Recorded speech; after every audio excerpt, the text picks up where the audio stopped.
My name is Michael Paul Hill, I guess.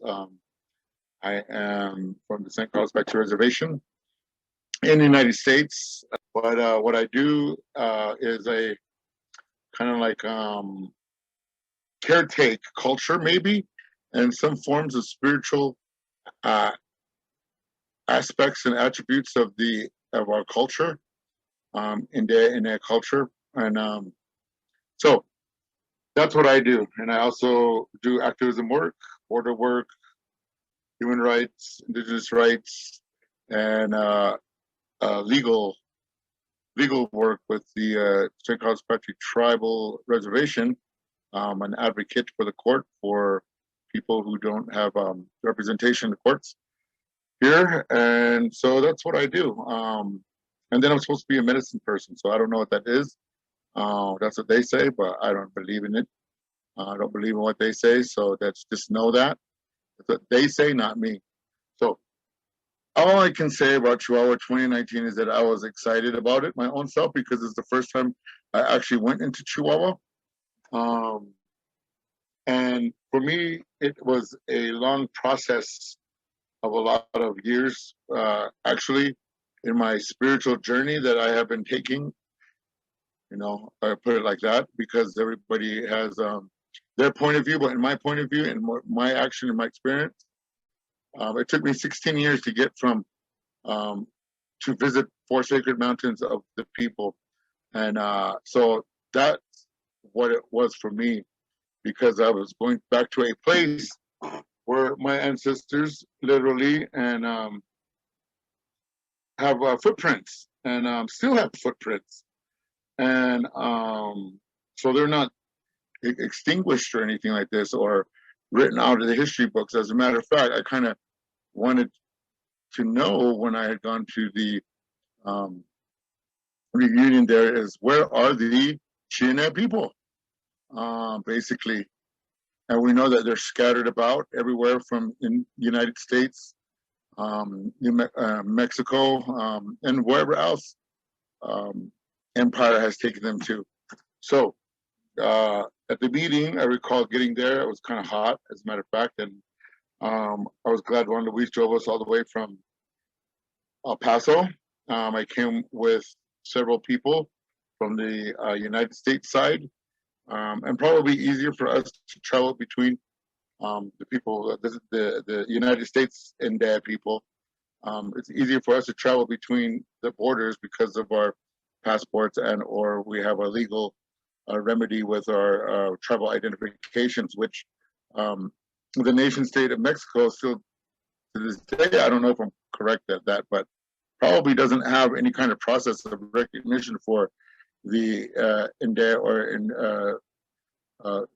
peoples.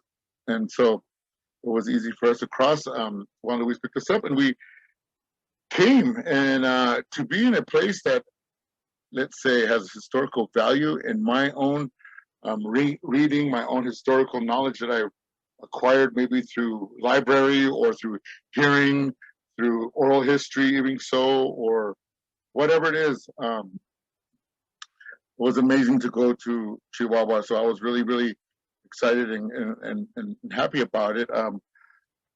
One thing that I do remember the most is the sweat lodge that I was always doing, and I needed to do that. And so my time that I spent was really just focused on the spiritual aspect of the people. Not really concerned about politics or how to engage more with cultural attuned things, because from my point of view, we are doing something that is far beyond our own mind that we don't really comprehend yet. At least a majority of the India people do not really grasp it, that we are in a hardcore time when truth is being revealed in every aspect of our lives.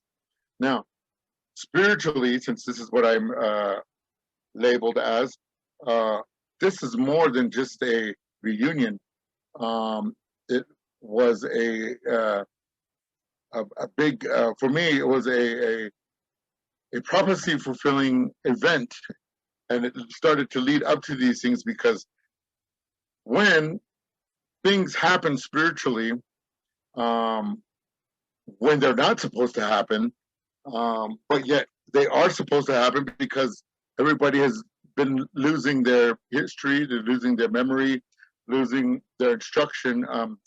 When we move into that reality, figures, let's just say characters, start to be, how do you say, scurried a bit and feeling uneasy because things that they don't want to happen is starting to happen. And so I saw this as an opportunity and a reality of more of the people coming together, and hopefully it stays that way. One of the things that I wish that I was able to help bring is just the effect of the people coming together again, as was told a long time ago. So I guess some of us play those parts in our gatherings and our reunions and our coming togethers because it's a necessary thing. So I'm happy that happened, actually, and I'm happy it's continued on, and hopefully it stays that way. And there should be no one owner of this and that. I don't think that the India people can be owned, and I also realize that loyalty matters. And if whatever mechanism or whatever people are looking at with the India people, don't realize this. Let me just say this: everybody is an individual, and Juan Luis for sure, or anybody else, wouldn't like if I stepped on their toes. However, if I did borrow information, knowledge, or something from each other, I would give credit to what credit is due. For example, I would not say, well, you know, these what I'm talking about in prophecy terms and things like this, spiritual terms. We would say, they say, like as if what we're relaying in message form comes from a third person. And so the third person, who is our ancestors and who is our spiritual guides and leaders and elders or whatever, culture, people, family, tells us things, and then we repeat it the way it was spoken to us from the beginning of time. So my memory hardcore to me was one, and it had to do with getting my ankle burned in the sweat lodge. And so for the whole weekend, I had a big old huge a blister on my foot.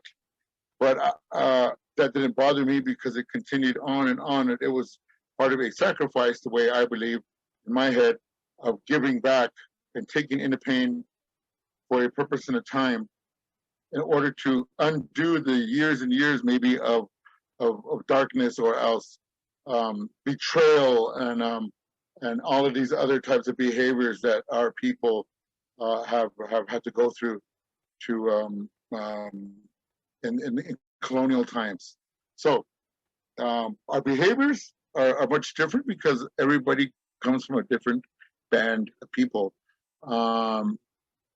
Hopefully that in the future here, those different bands can unite and come together and not be so, I'm the chief, you're the chief, he's the chief. As far as we know, and as far as I can tell, most of the Indeed people were autonomous, and they did have their war leaders and their different band leadership. But to this day, there's not that happening. So in the future, hopefully, my message would be is that the people unite more and throw away all of their hates and their frustrations and their witchcrafts and all their cursing and all their sorcery, whatever they use. Don't do it no more, because we'll only hurt each other. We're only hurting our own people. Stop taking money for culture as well, is my message to the people. If you want real power, then get into it. Don't half-ass the work.